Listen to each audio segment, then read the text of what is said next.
Hi, my name's Georgia, and today I'm making a video about Mental Health Awareness Month. So Mental Health Awareness Month is undoubtedly important every single year, but this year especially with the state of the world right now, coronavirus, isolation, etc. I think it's really important that we have these conversations.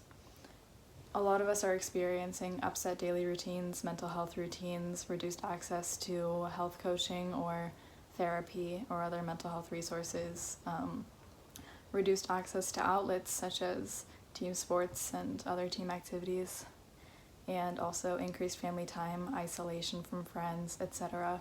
So a lot of us are experiencing new and worsened triggers as well as reduced access to our typical coping mechanisms. So to start out this conversation and see how we can best go about bettering our situations, I have interviewed a couple of my friends who have decided to share how coronavirus is affecting them, both negatively or positively, as well as solutions that they found useful, and things that we can hopefully all integrate into our daily lives to make living in the world today just a little bit easier. Hi, I don't know if I have to say my name or not, but my name is Zoe Bayani. How coronavirus has affected my mental health or disrupted it, really.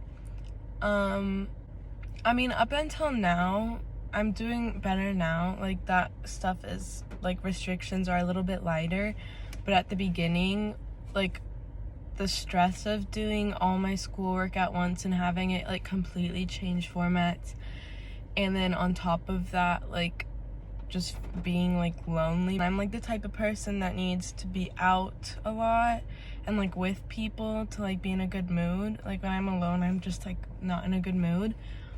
And I also had a lot of anxiety at the beginning with just, like, literally I was scared of, like, getting coronavirus, and I already have bad anxiety, and it just, like, went through the roof, really.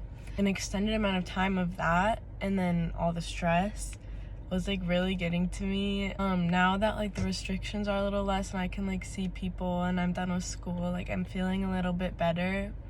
But I couldn't go to therapy. I couldn't really, like, talk to anyone, so it was just really hard to deal with.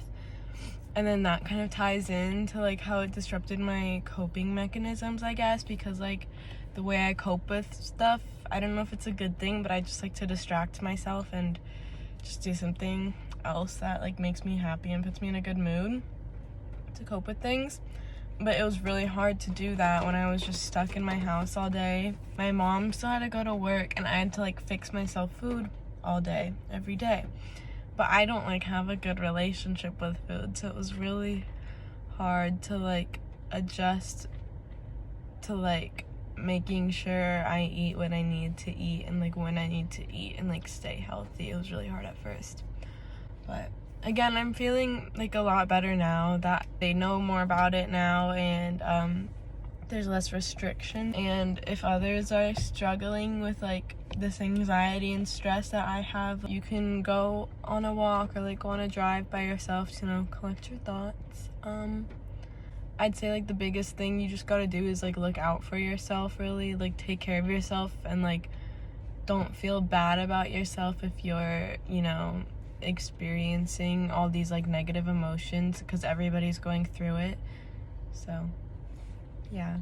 How has COVID-19 impacted your mental health? As a really, like, well-versed person in therapy, I think that I'm lucky in that it hasn't impacted my mental health too much. How has it impacted my mental health routines? I will say that it has, like, made me lazier. I think just, like, sitting at home all day. So I haven't been able to get into as many hobbies, like writing or art for me, as, like, periodically as I wish I could have been.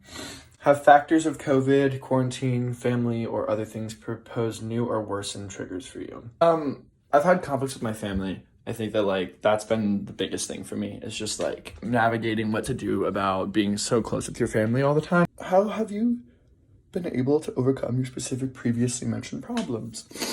I think it's just about communication. Like, it's just about being close enough with your family to willingly communicate with them about, like, hey, this is what I need, and this is what I need from you, and you can tell me whatever you need, and I will do that as best for you. It's about compromising and, like, recognizing that the situation is bad for everybody. So I'm trying to make it better. And are there any other resources or tips you'd recommend to others? I think all you need to do is remember that we're going through it together, that it sucks, and we're all on the same page that it sucks. Try to find a way to make the most of it in whatever way that means to you. And just know that you'll get through it.